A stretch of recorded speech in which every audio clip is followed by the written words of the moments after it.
İndi isə davam edirik quizis.com ilə. Quizis əslində, yəni quizis.com bizim, yəni bu da istifadə elədiklərimizdən biridir. Quizis, z yazılır. Hal-hazırda bu platforma öz adını dəyişibdi. Sadəcə qeydiyyatda hələkilik Quizis deyə də qeydiyyatdan keçəndə, yəni keçmək mümkündür. Adı Vagrant olubdu. Yəni adı dəyişilibdi. Əslində platforma adının dəyişilməsi heç yaxşı bir şey deyil. Amma bu adı dəyişilib olub vagrant.com. Yəni hələkilik Quizis yazanda da girişə icazə verilir, amma ağlınızda olsun, yəqin ki, müəyyən müddətdən sonra sadəcə Vagrant yazmaqla daxil olmaq olacaq. Vagrantun daxil oluruq. Bu da Quizisin demək olar ki, bir növüdür. Bu da Kahoot'un bir növüdür. Sadəcə burada belə bir şey var ki, bu daha yaxşıdır. Daha yaxşıdır nə barədə? Burada artıq siz özünüz hazırlamağa ehtiyac yoxdur. Özünüz hazırlaya da bilərsiniz, hazırlardan da istifadə edə bilərsiniz. Mən sizinlə, yəni hər birini yeni elektron poçta izah edirəm, çünki istəmirəm ki, öz hazır hesabım olsun. Siz də yeni açanda yenilərdə nə görürsünüzsə onu görəsiniz. Yenə də login in eləyirik və bizim qarşımızda Google hesabı ilə baxın, continue with Google. Bununla qeydiyyat edəcəyik. Burada mən öz elektron poçtum ilə qeydiyyatdan keçdim və baxın qarşımızda bizim belə bir hissə açılır. O dəqiqə bizə sual verir. Yəni sən hansı forma üçün istəyirsən? Əslində burada nəyi seçməyinin önəmi yoxdur. Yəni bir var məktəb müəllimi, universitet müəllimi, CEO müəllim və s. Yəni hansını istəsəniz onu seçə bilərsiniz. Mən sadəcə teacher'ni seçirəm. Yəni sadə teacherliyi seçirik. Baxın yoldaşlar, açılan kimi qarşımızda belə bir hissə açılır. Təbii ki, burada da biz baxın bunun da upgrade, yəni ödənişli forması var, amma yenə dediyim kimi ödənişsiz versiyalar bizi tam işimizi görməyə icazə verir. Mən setting hissəsinə daxil oluram. İlk öncə dil paneli ilə tanış olmaq istəyirəm. Dil panelində ingilis dilində aktiv olur standart halda. Xoşbəxtlikdən burada Azərbaycan dili var. Azərbaycan dilini seçirik və successful verdi, yəni o dəqiqə Azərbaycan dilinə keçdi. Və biz Azərbaycan dilini seçəndən sonra heç baxmadım digər parametrlərə, yəni buradakı parametrlərdən hansını istəsəniz təbii ki, dəyişdirmə edə bilərsiniz. Bircə dəqiqə, vurdum parametrlər hissəsindən. Yəni hansı şifrə də qoya bilərsiniz, şifrəni redaktə edə bilərsiniz. Biz hesabımızda müəllim yazmışdıq, onu da sonradan dəyişdirə bilərsiniz. Yəni normal bir ifadələrdir. Okey. İndi gəldik burada. Baxın, əsas sağ tərəfdə, sol tərəfdəki hissələrimizə baxırıq. Burada bizdən, baxın, əsas yazılıbdır, əsas. Əsas hissəsinə vurduqda qarşımızda belə bir hissə açılır. Biz burada özümüzdən də yarada bilərik, yəni hansı ki o Kahoot yaratdığımız kimi və yaxud da ki axtarış eləyə bilərik və yaxud da kompüterdən bura nəyisə yükləyə bilərik.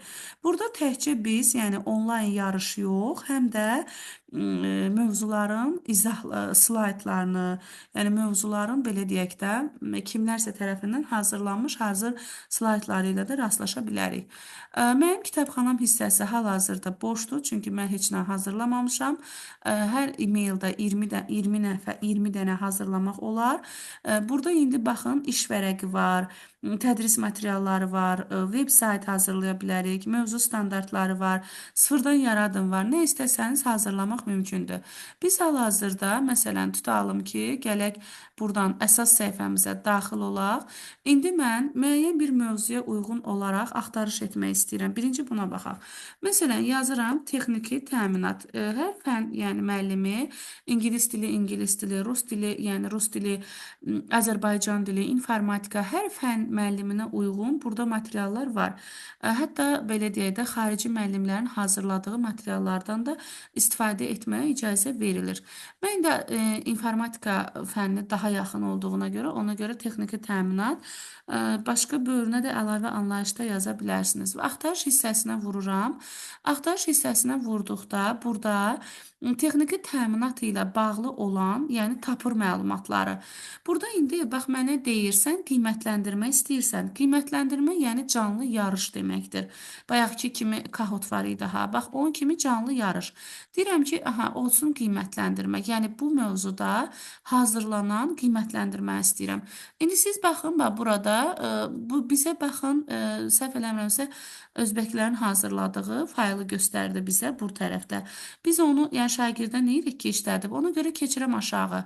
Baxın, başqa bir həmkarımızın proqram təminatı software adlı hazırladığı məsələn yarış var. Üzərinə vurduqda məsələn siz görürsüz ki, o burada şəkillər əlavə eləyib, onların cavablarını qoyubdu. Deyirsiniz ki, eşi olsun, mən bunu işlətmək istəyirəm. İndi burada maraqlı bir komanda var. Bax deyir ki, kopyalayın və redaktə edin. Deməli bu şəxs icazə verir ki, biz onu kopyalayaq, hətta redaktə eləyək. Yəni buna icazə verir. Yadda saxlamağa da icazə verir. Sən öz platformanda yadda saxlaya bilərsən. Paylaşmağa da icazə verir. Hətta bundan iş vərəqi hazırlamağa da icazə verir. Biz vururuq ki, o iş vərəqi hazırlasın. Görə iş vərəqini necə hazırlayacaq? Baxın, background yazır burada. Yəni şəxsin adını yazır, sualları yazır, işləmə vaxtı üçün dəqiqəni yazır. Şagirdin adını, soyadını, sinifini, gününü, nəyini istəsəz yaza bilərsiniz. Sualları qarışdırın, seçə bilərsiniz. Cavab açarlarını qarışdırın, seçə bilərsiniz. Çünki belə deyə də bəzən əzbərləyirlər. Şriftin ölçülərini dəyişdirə bilərsiniz. Yəni buradan hansı parametrləri istəsəniz seçə bilərsiniz. Qarışıq cavab da seçə bilərsiniz. Daha çox parametrlərə baxıb, yəni sizə lazım olan nə istəsəniz istifadə edə bilərsiniz. Okey, bunu seçdikdən sonra gəldiyi aşağıya baxın. Yəni bizim iş vərəqimizdə belə bir göstərir. Təbii ki, bu çox böyük bir vərəq oldu. Bunu yəni 2 və A4 vərəqi, 3 A4 vərəqində çıxartmış olacaq. Və salam, yəni çap yüklə. Baxın, çox sadə çap yüklə. Görün, biz 1 saniyə ərzində işimizi görün necə asanlaşdırdıq. Bir dənə mövzunun adını yazmaqla biz bunu gördük. Yəni iş vərəqinin hazır olduğunu gördük. Təbii ki, bu başqasının hazırladığıdır. Siz öz hazırladığınızın üzərində daha yaxşı görə bilərsiniz. Burada bizə ön izləmə hissəsi var. Yəni ön izləmə biz əvvəlcədən, yəni ora daxil olmadan, onu istifadə etmədən, yəni əvvəlcədən deyirik ki, yəni bu necə olacaq? Yəni ön izləmədə tələbə kimi ön izləyinə vurub siz həmin prosesi şagirdlərdə necə açılacaqsa görürsüz. Başlayacaq bu vəziyyətdə. Sual görsənir, saniyələr gedir, cavab seçilməlidir. Əgər doğrudursa doğru cavabı, doğru deyilsə burada doğru cavabı da göstərir yəni. İkinci sualda, məsələn, mən B variantı seçmişəm. Bu cavab doğru deyilsə, doğru oldu, indi balını verdi. C variantı seçmişəm. Doğru deyilsə doğru cavabı göstərir. Yəni şagirdlərdə bir belə görsənəcək. Yəni biz onu gördük. İndi siz istəyirsiniz ki, bunu şagirdlərə göndərəsiz də. Bax, burada indi başla hissəsi var. İndi başla hissəsinə vurursunuz. Burada tələbə tempi var. Bir də müəllim rəhbərlik etdi. Müəllim rəhbərlik etdi o deməkdir ki, sən oturursan kompüterin qabağında. Yəni birinci sual ekranda uşaqlar cavablandırır. Sonra ikinci suala keçməyi sən özün əlin ilə istifadə edirsən. Əl ilə yəni əl ilə daxil edirsən hər şeyi. Məsələn, bu sual 3 saniyə qalsın ekranda, bu sual 10 saniyə. Yəni müəllim rəhbərlik etdikdə müəllim kompüterin qabağından əl çəkməməlidir. Amma tələbə tempi seçəndə şagirdlərə bir şərait yaradırıq ki, və burada da gəlirik klassik seçirik ki, yəni şagirdlər özü, məsələn, deyirsiniz ki, bu yarışa 15 dəqiqə vaxt verirəm. Da orada birinci sualı biri 5 dəqiqəyə işləyir, biri 10 dəqiqəyə işləyir. Bunun heç bir yəni fərqi yoxdur da sizə. Siz ümumi 15 dəqiqə vaxt vermisiniz. 15 dəqiqə sonra sonlandırırsınız. Yəni bu çox yaxşıdır. Bir də bunun fərqi, özəlliyi, üstünlüyü ondan ibarətdir ki, burada qatılımcılarda, yəni şagirdlərin daxil olunma sayında limit yoxdur. Eyni anda 100 nəfər, 20 nəfər, 50 nəfər, 500 nəfər qatıla bilir. Və buradan da yenə də əlavə parametrləri seçə bilərsiniz. Qeyd edeyim ki, standart halda verilən parametrlər hər biri, yəni uyğundur. Buna əl vurub qurdalanmayın. Yəni hamısı uyğundur başlamaq üçün, şagirdlərdə sualların görsənməsi üçün, normal işləmək üçün uyğundur. Biz başla hissəsinə vururuq. Başlamaq hissəsinə vuranda, yəni bax ekranda belə görsənir. Siz burada, yəni joinmyquiz.com bunu kopyalayırsınız. Məsələn, buradan yenə mən indi WhatsApp vasitəsilə chat bölməsi vasitəsilə göstərə bilərsiniz və yaxud da elə o, yəni bax buradan QR kodu ilə də daxil ola bilər və yaxud da sadəcə yəni kodu da yazmaqla da wayground.com-da oyun oynayıram kodunu da yazıb daxil ola bilər. İndi burada baxın da başlamaq hissəsi var. Qatılımcıların sayını burada göstərir. Mən yəni istəmirəm kimsə qoşulmasın. Sadəcə burada başlaya vurursunuz. İndi bir nəfər iştirakçı olmalıdır ki, başlasın. 15 dəqiqə vaxt verirsiniz, oynayır. Ən sonda sonlandır hissəsinə vuranda sonlanacaq. Əgər kimsə qatıla bilirsə, bir iki nəfər qatılsın. Biz baxaq görək o qatılımcı prosesindən sonraki mərhələ necə olacaq. Bir dənə bir iki nəfər qatılsın, istəyirsinizsə. Baxaq görək. Ondan sonra burada ballara baxmaq hissəsi var. Burada limit yoxdur. Yəni ona görə hər kəs qoşula bilər. İradə xanım qoşuldu, Nərgiz xanım qoşuldu. Okey, kifayətdir. Başlamağa vurduq. Burada belə bir şey var ki, yəni Kahootda da var idi o. Kim nə zaman istəyir qoşula bilər. Burada baxın, proses necədir? Baxın yoldaşlar, burada liderlər lövhəsi var. Liderlər lövhəsi siz şagirdlərinizi izləyirsiniz ki, kim hansı sualdadır, kim doğru cavab verə-verə gedir, kim elə-belə cavab ata-ata gedir. Yəni onları görürsünüz. Sonra baxın, bax burada suallar hissəsi var. Siz hətta sualları məsələn özünüz də izləyə bilərsiniz ki, görəsən, yəni suallar hansı səviyyədədir, çətinlik səviyyəsi necədir? Yəni sualları da görə bilirsiniz aşağıya qədər. Və burada aldatma əleyhinə var. Yəni uşaqlar biri-birinə burada məsələn belə deyək də biri-birinə balını azalda bilir. Düzdür, mən bu parametri xoşlamıram, amma niyəsə yəni burada var ki, yəni bu parametrdə burada var. Sonra keçdik əsas liderlər lövhəsində. Baxın, daha sonra bizim 2 nəfərimiz qoşuldu və onların da siyasını burada görmək mümkündür. Və burada hətta siz sinifin səviyyəsini də görürsünüz. 67%-dir. Yəni o uşaqların ümumi göstəricisi 67% olur. Mövzular hissəsində burada temanı dəyişə bilərsiniz. Yəni daha rəngarəng, daha dizaynlı olması. Suallar səslənən zaman musiqi səslənir ekranda. Həmin musiqini aktiv, deaktiv edə bilərsiniz. Böyük ekran edə bilərsiniz. Fasilədən istifadə edə bilərsiniz. Mən indi dayandırıram hələkilik, son vuracağım. Və son vururuq. Düzdür, bu oyunun müddəti üçün uyğun deyil, amma son vuran kimi sonlandı və birinci, ikinci, üçüncünü bu vəziyyətdə göstərmiş olacaq. Proqram sadəcə birinci, ikinci, üçüncü üçün yox, yəni hər kəsin nəticəsini göstərir. Burada vurduqdan sonra baxın, bizim üçün təcrübəni təyin edin deyir və hər kəsin həm balını göstərir, həm neçə düzü, neçə səhvi var onu göstərir, həm də onun faiz göstəricisini göstərir bizə. Daha sonra sualları nəzərdən keçirdin hissəsinə vurub, siz bu sualları şagirdlərinizə dənə-dənə izah edə bilərsiniz ki, yəni baxın, bu sualın cavabı bu olmalıydı, səhv yazmısan və s. Yəni axıra qədər dənə-dənə bunları, bütün sualları keçib izahını verə bilərsiniz. Və buradan X düyməsinə vurub biz bunu bağladıq. Bu baxın, mövzu yazdıq. Mövzuya uyğun olan gələn, yəni belə deyək də parametrlərdən istifadə elədik. Qiymətləndirməkdir. Təqdimat hissəsində baxırsınız ki, bu mövzuya aid kimisə təqdimatı varmı? Biz Azərbaycanlı müəllimlər bu sarıdan yəni o qədər də aktiv deyilik. Görürsüz, texniki təminata aid bir dənə də olsa Azərbaycan dilində yəni təqdimat yoxdur. Amma daha çox burada məsələn Amerika 2-ci Dünya müharibəsindən sonra belə bir yəni məlumat var burada Azərbaycanda. Yəni buna aid yoxdur. Bir də burada proqram təminatı var. Yəni 6 slayddan ibarət birinci belə yazılıbdır. Sonra interaktiv videolar var. Yəqin ki, bu interaktiv videolar, yəni yenə də burada bizim Azərbaycana aid heç nə yoxdur. Keçidlərə gəldik. Keçidlər, yəni belə deyək də, burada linklər istifadə edə bilərik. Yəni yenə də burada bizim məlumatlarımız demək olar ki, yoxdur. Kartlar var burada, yəni oyun kartları, məsələn, proqram təminatı və əməliyyat sistemi üzrə kartlar. Yenə də burada oynamaq istəyiriksə, tutalım, açıram bunu, gələk buradan vuraq bunun üzərinə. Deməli, flash kartlar hissəsindədir. Yəni, burada artıq siz bunu yenə də iş vərəqi kimi təqdim edə bilərsiniz. Bu, baxın, iş vərəqi kimi təqdim edə bilərik bunu yenə də burada.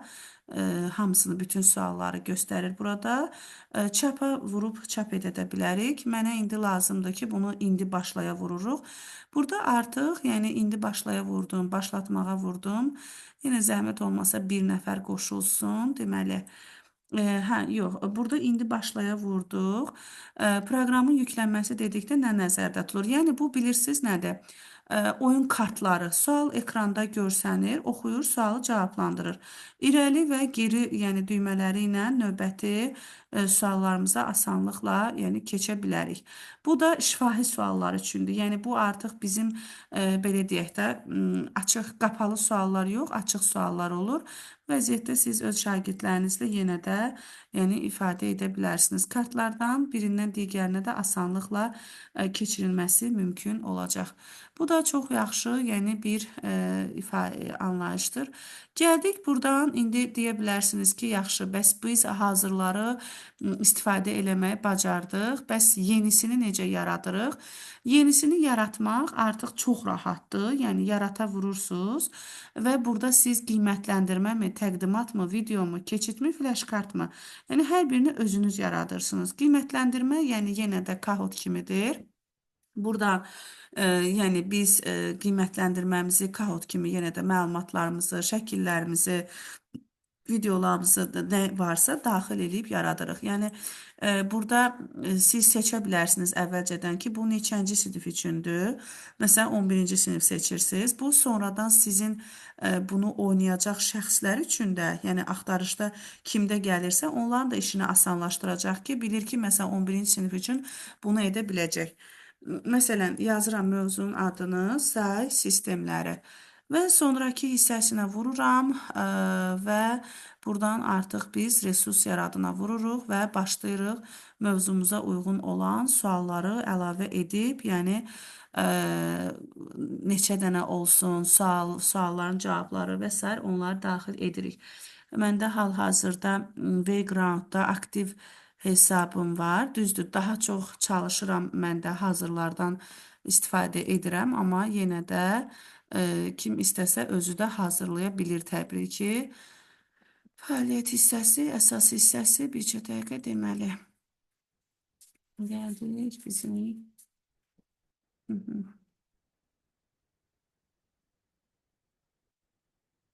Keçidləri ləngidir, əksik verir. Bizim əsas səhifəmizə keçid alaq.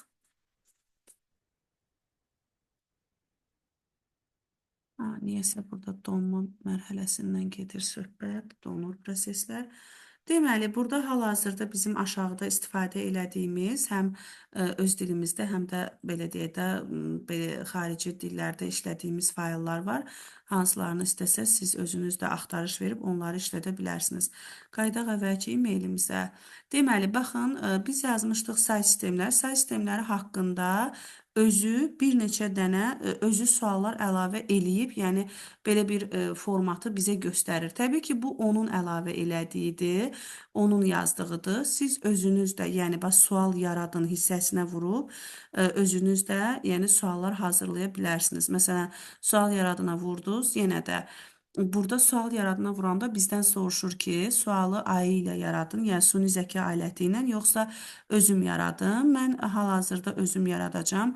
Sualın növü ilə yaradın. Bu çox səviyyəli cavabdır. Yəni A, B, C, D, Y cavabı olandır. Seçirəm bu formanı və qarşımda baxın, belə bir hissə açılır.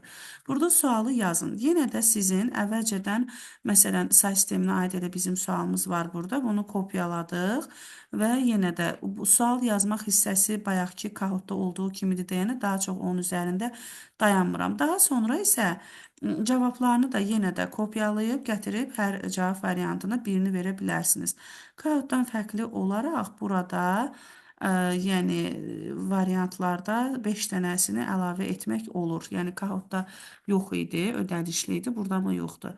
Düzgün cavab hansı variantdırsa yenə də onu mütləq true seçirik və baxın, biz bunu buradan tətbiqini asanlıqla icra edə bilərik. Və salam, gətirdik. İndi 4 dənə cavab var. 5-cini əlavə etmək üçün burada plus işarəsinə, bu plus işarəsinə vurmaq kifayətdir. Və salam, olacaq bu vəziyyətdə. Sualı yadda saxlaya vurduq. Sual əlavə olundu. Yəni, baxın, sual gəlib 21-cidə görsəndi. Və yaxud da bunların hər birini silib, baxın, sil hissəsi var. Silib elə hamısını əvvəldən özünüz əlavə edə bilərsiniz. Nəşr et hissəsi yadda saxla hissəsidir. Yəni yadda saxlaya vuranda artıq o sizin 20 dənə burada sizin belə bir forma hazırlamaq şansınız var. Onun birincisini, yəni artıq mənim fəaliyyətim hissəsində yadda saxlamış olacaq. Bax, mənim fəaliyyətlərimə girəndə say sistemlər üzrə testi burada görə biləcəksiniz. Bu Wayground ilə bağlı sual varsa verin. Waygroundda daha çox niyəsə insanlar hazır materiallardan istifadə eləməyi xoşlayırlar, amma mən məsləhət görürəm ki, məsələn, siz necə ki, daxil olub bütün mövzulara aid hazır material görmək istəyirsinizsə, digər insanlar da elədir. Ona görə də çalışın ki, siz də nə isə hazırlayın ki, kiməsə faydalı olsun. Yəni kimlərəsə siz də faydalı olasınız. Yox, ödənişsizdir bu. Yəni biz bax hər şeyi sizlə sıfırdan yaratdıq, sıfır hesabı idi. Ola bilsin ki, əvvəllər istifadə eləmisiniz, ona görə əvvəllər bəlkə istifadə eləmisiniz. 20 dənə burada fəaliyyət hazırlamısınız. Adınız da elədir ki, müraciət etmək mümkün deyil. Aha. Burada sıfırdan hesab yaradanda heç bir ödəniş tələb olunmur. Bax, bu hesabımız bizim sizinlə sıfırdan yaradılan hesabdır. Yəni, heç bir ödəniş tələb olunmur. Bu da deməli oldu Wayground, yəni quizzes.com-un izahı. Kiminsə sualı varsa verin, yoxdursa biz keçək növbəti Copilite-a. Basic formadır, məndə də basic formadır. Belə. Yaxşı, gəlin indi də keçək Copilite-a. Copilite bizim az zamanımızı alacaq. Yəni bir var ki, draft hissəsində qaldı, çünki ödənişli nədənsə istifadə eləmisiniz. Yəni çalışın hamısını ödənişsiz olandan istifadə eləyin. Kahoot-u deyirsiniz də yəqin ki siz. Kahoot draftda qaldı, yoxsa burada? Skrin eləyib göndərin həmin hissəni. Biz baxaq görək, sizdə nəyi yanlış eləmisiniz. Aha. Burada draft hissəsi qaralamada qaldı deyirsiniz. Nəşr etə vurmamısınız bəlkə? Nəşr etə vurmamısınız bəlkə? Nəşr et, yəni yadda saxla hissəsidir. Ona vursanız, heç bir problem olmadan yadda saxlayacaq.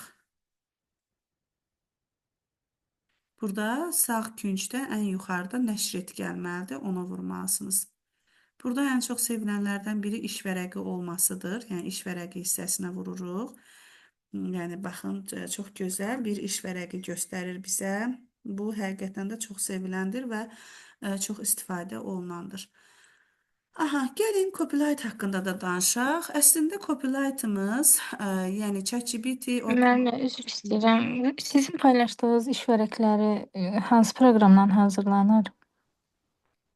hə, bizim özümüzün şəxsi hazırladığımızı deyirsiniz də, Nərgiz xanım. Və WhatsApp profilinizdə paylaşdığınız durumlarınızda. Hə, onlar ChatGPT-nin ödənişli pro versiyasında hazırlanır. Yəni PDF-i yüklüyürük, deyirik ki, buna uyğun iş vərəqi hazırla. Hə, aydındır. Hə, onlar orada hazırlanır. Hə, indi davam edək Copilite-la. Copilite-da süni zəka alətidir. Yəni ChatGPT OpenAI-ın yəni məhsuludur. Copilite-da Microsoft-un məhsuludur və siz həm də heç WhatsApp-da da yəni Copilite-dan istifadə edə bilərsiniz və yaxud da elə Google Chrome üzərində də Copilite-dan istifadə edə bilərsiniz. Yəni Copilite Microsoft firmasının süni zəka alətidir. Biz belə deyək də Copilite microsoft.com-un üzərinə vurduq. Yenə də burada bizdə hal-hazırda əvvəlcədən qeydiyyat var idi, amma heç bir iş yoxdur. Daxil olduq burada Copilite-da. Yenə də biz burada digər ChatGPT-dən necə istifadə ediriksə, eyni formada istifadə edə bilərik. Sadəcə ChatGPT-də ödənişli olan bəzi aktivitələr, bəzi versiyalar burada ödənişsiz istifadə etmək mümkündür. Hətta burada müəyyən şəkil parametrləri, müəyyən düzənləmə işlərini də aktiv etmək mümkündür. İndi mən gəldim buradan, deməli, biz gəldik sign in hissəsində Burada setting hissəsinə daxil olduq. Setting hissəsinə daxil olanda dil var. Dili istədiyiniz, yəni dilə çevirə bilərsiniz. Təbii ki, baxaq görə bizim Azərbaycan dili varmı? Əslində Azərbaycan dilində suallara cavab verir. Sadəcə platforma dili olaraq, yəni Azərbaycan dilini burada görmürük. Okey vurduq. Məsələn, indi mən buraya bilirsiniz ki, məsələn, copyright tutalım yazıram ki, salam, mənə informatika fənni haqqında məlumat ver. İşə başlamamışdan öncə bizim insan olduğumuzu təsdiqləyirik. Deyirəm salam, mənə informatika fənni haqqında məlumat ver. Burada ən önəmli məsələ nədir? Prompt, sual yazmaq. Sual yazmaq, yəni belə deyək də, sorğunu vermək. Sorğunu verəndə dəqiq vermək lazımdır. Bax, adi gündəlik həyatımıza inteqrasiya eləyək. Məsələn, deyirik ki, mənə qələm alarsan. Bax, məsələn, kiməsə deyirsən ki, mənə qələm alarsan da, bu qələmin rəngi var, ölçüsü var, yəni müxtəlif ona aid parametrlər var. Biz sadəcə mənə qələm alarsan deyəndə məlumatı açıqlamırıq. Burada da baxın, bu süni zəka alətləri də elədir. Siz ona müəyyən bir sorğu verirsinizsə, onu geniş şəkildə demək lazımdır. Yəni qısa konkret sualların nəticələri bizə qısa konkret verdiyimiz nəticələr bizə doğru cavablar verə bilməz. Ona görə də hansı süni zəka aləti olursa olsun, özünüz onu necə başa düşürsünüzsə, necə algılayırsınızsa, necə anlayırsınızsa, o alətə də elə deməlisiniz ki, onu başa düşsün. Yəni geniş və detallı sorğu vermək lazımdır. Deyirəm ki, mən tutalım ki, informatika fənnində olan Python mövzusu haqqında informatika gecəsi keçirmək istəyirəm. İnformatika gecəsi keçirmək istəyirəm. Mənə plan qura bilərsənmi? Plan qura bilərsənmi?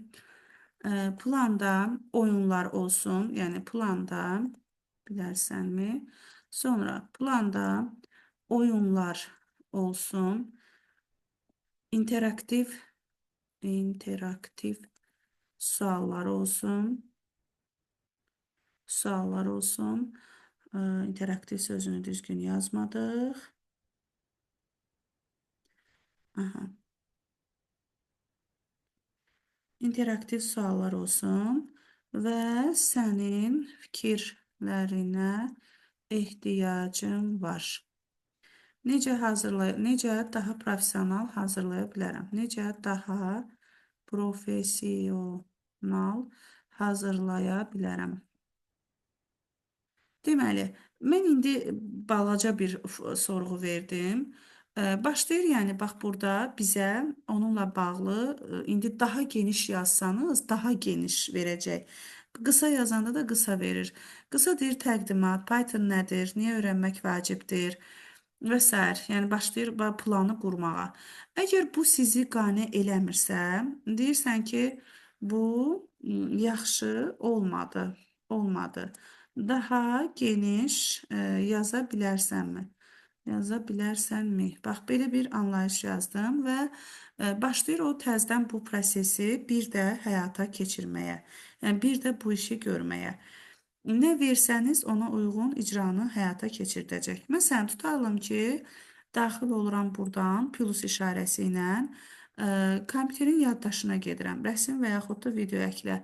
Kompüterin yaddaşında olan hər hansısa bir, məsələn, tutalım ki, hər hansısa bir PDF-i yükləyək. Məsələn, tutalım, yükləmişəm kompüterin uzaqdan idarə edilməsi dərsini. Deyirəm, bu PDF yüklənir. Deyirəm ki, bu PDF-də olan mövzuya uyğun olaraq iş vərəqi hazırla. Daha sonra yazıram ki, iş vərəqində məsələn 15 sual olsun, 5 cavab variantlı olsun, 5 cavab variantlı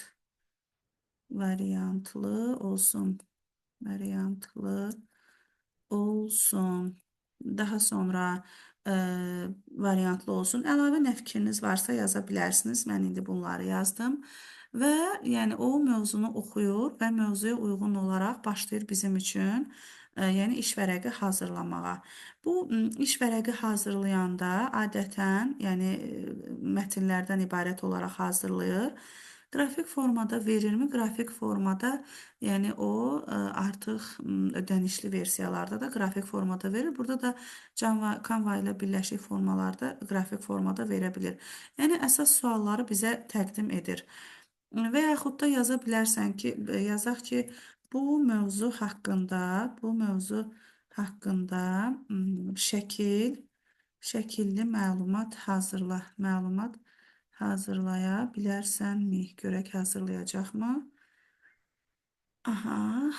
Və biz Azərbaycan, buradan Microsoft ilə davam edin. Biz elə Google akkauntumuz ilə davam edək.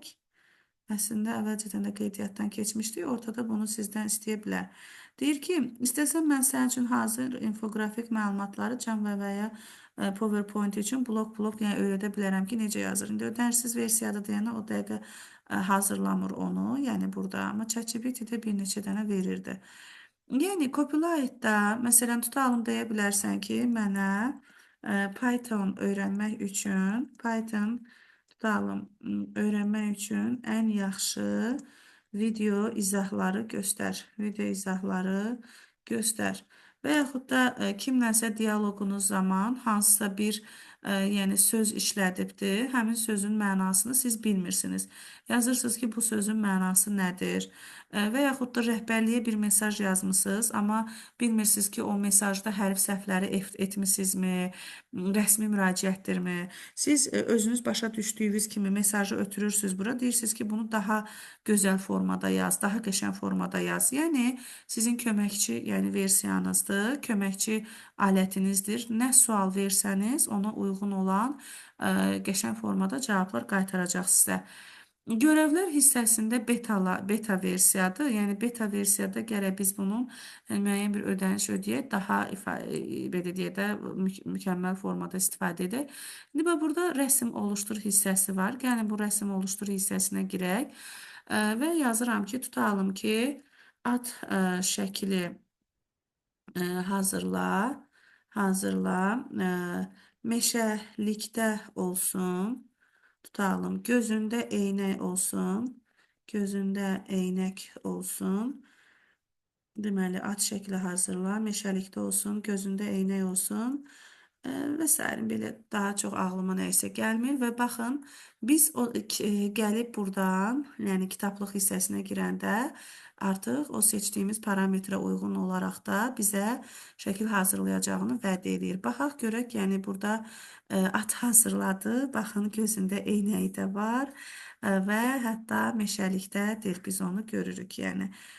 Və yaxud da məsələn yaza bilərsiniz ki, şagirdin əlində xarı bülbül gülü olan foto hazırla. Şəkil hazırla yazaq, şəkil hazırla. Görək hazırlayacaqmı? Yəni bir neçə dənəsini artıq bizim üçün burada vermiş olacaq. Adi yazı formasında o bunu qaytarmadı, amma baxın, indi burada görək hazırlayıb bizə təqdim edəcək.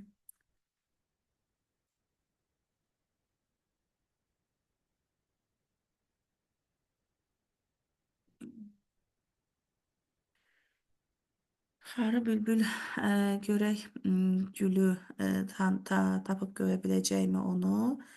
Təbii ki, o öz beynindən yox. Bəli, baxın, yəni həqiqətən də mükəmməl formada bizə fotonu təqdim edir. Və yaxud da yenə gəlin belə eləyək, dosya əkləyək buradan. Yəni bir dənə kompüter nəsilləri layihə yazıram ki, bu PDF-də olan mövzu haqqında şəkilli məlumat hazırla. Hətta siz burada yəni o nə idi? Dərs icmal da hazırlaya bilərsiniz. Yəni sadəcə icmalda hansı başlıqlara müraciət eləsin. Çünki icmal biz başqa cür bilirik. Xarici ölkələr başqa cür bilir. Məsələn, icmalın mövzusunu yazırsınız ki, hə burada motivasiya ver, burada məsələn tədqiqat sualı ver, burada ev tapşırığı ver. Yəni PDF-i yükləyib həmin mövzuda nəyə əsaslansınsa onu yaza bilərsiniz. Və yaxud da ola bilər ki, icmal yazarkən nədəsə çətinlik çəkirsiniz, onda PDF-i yükləyib deyə bilərsiniz ki, yəni burada məsələn, burada motivasiya sualını necə qoymaq olar. Yəni hansı hissəsində çətinlik çəkirsinizsə, yazdığınız suala uyğun olaraq, yəni yazdığınız mövzuya uyğun olaraq onun sizə verilməsini tətbiq edə bilərsiniz. Yəni daha fərqli olması üçün. İndi görək bunu hazırlayırmı?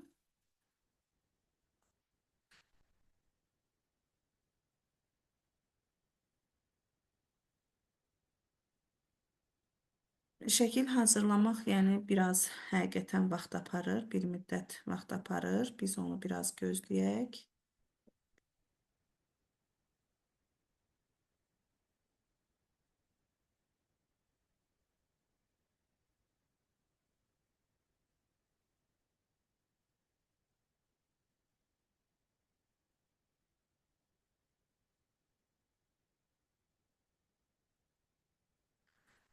Aha, bircə dəqiqə görək niyə hazırlamadı. Bu arada kiminsə sualı varsa verin.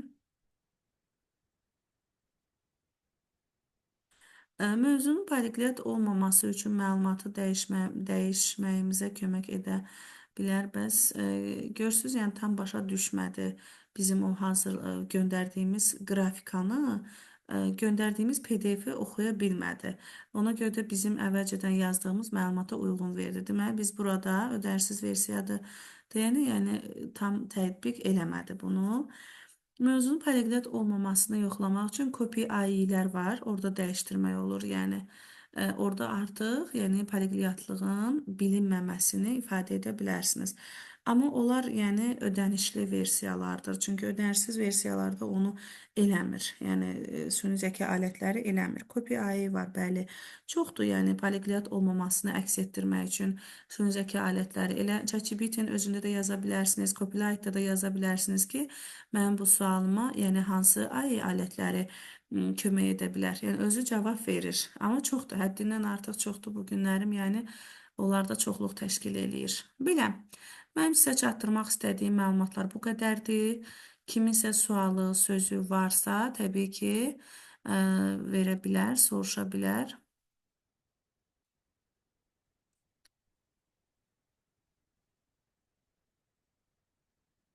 Burada sayfalar hissəsi də var. Yəni araşdırma raporları da var.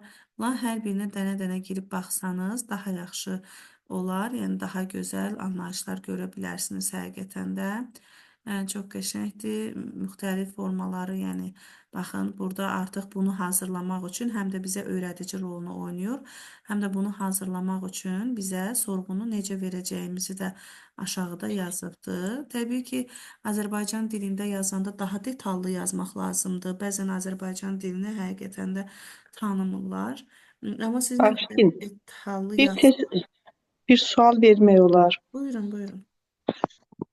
Testi onlayn testə çevirmək, PDF şəklində olan, onun proqramı var. Elə Siz bir deyirsiniz testi ki, PDF yükləyəsiz, onu sınağa çevirsin. onlayn şəkildə olur, doğru cavabları verir. Elə bir proqram var, yoxsa? Başa düşmədim tam. Yəni elə bir ki, testi yazırsınız, testi verirsiniz ona, deyirsiniz ki, doğru PDF cavabı şəklində versin. testi atırıq.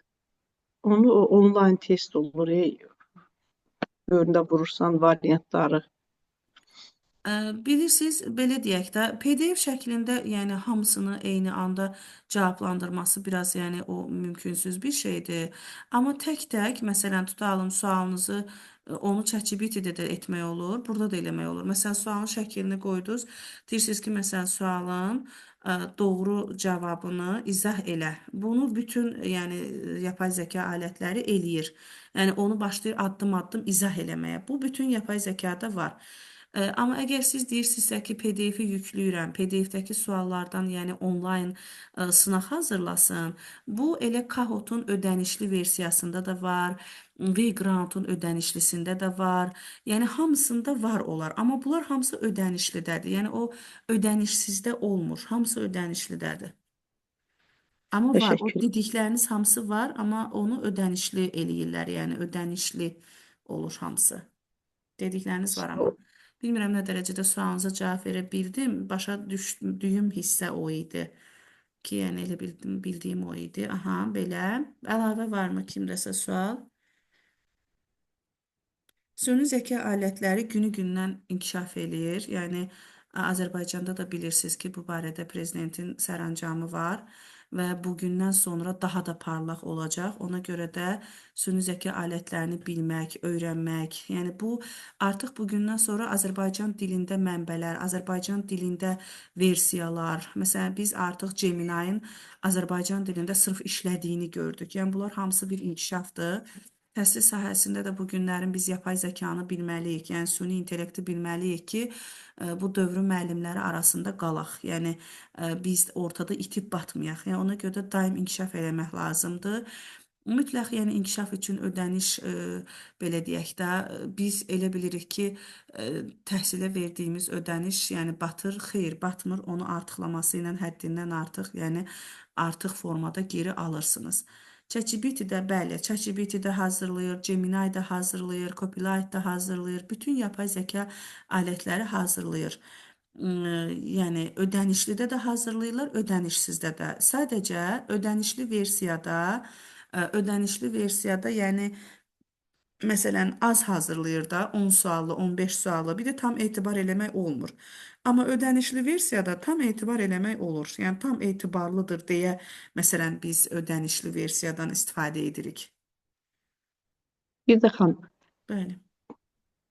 mən qarşıma belə bir proqram çıxmışdı. Elə bir sözləri yazırsan, məsəl üçün riyaziyyatdan mövzunu musiqili şəkildə təqdim eləyir. Elə bir proqram. MusicGPT-dir. MusicGPT var. Yəni o da elə süni zəka alətlərindən biridir, bəli. MusicGPT-dir. Adı yazırsınız, yəni onu hətta animasiyalı göstərənlər də var. Musiqili şəkildə, yazılı şəkildə. ChatGPT alətləri çoxdur. Yapay zəka alətləri həddindən artıq çoxdur. Hansı formada istəsəniz tətbiq var. Eyni bu formada Google-dan giririk, muzik çip yazırıq. MusicGPT, bəli, yazırsınız, dediyiniz formada, yəni mövzunun adını yazırsınız, istədiyiniz mövzunun adını yazırsınız, musiqili formada sizə təqdim edir.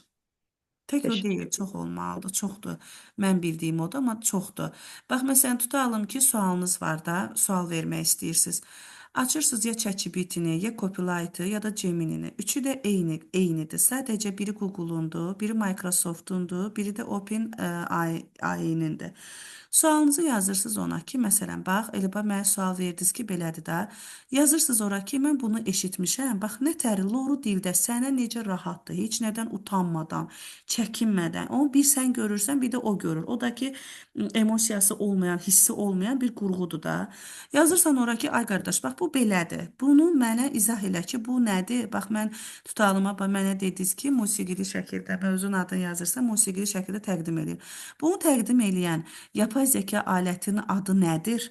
O da sənə onu təqdim eləyən 4-5 dənə yapay zəka aləti göstərir. Baxırsan, sonra deyirsən ki, mən bunun istifadəsini bilmirəm. Bunun istifadəsinə aid mənə video göstər. Və yaxud da bunun istifadəsini mənə addım-addım yazılı şəkildə izah elə. O da addım-addım izah eləyir. Yəni süni zəka nədir? Bizi elə süni biliklərlə bizi maarifləndirir. Yəni nə isə sual verməkdən çəkinməyin. Onu bir siz görürsünüz, bir də o görür. Vəssalam. Bir də o bilir. Vəssalam. Başqa heç nə. Heç o da bilmir, yəni hiss eləmir. Əlavə kiminsə sualı varsa verin. Belə. Təşəkkür edirəm qoşulduğunuza görə. Minnətdaram. Maya xanım buradadırmı? Bəli, buradayam. Çox sağ olun Sabit xanım.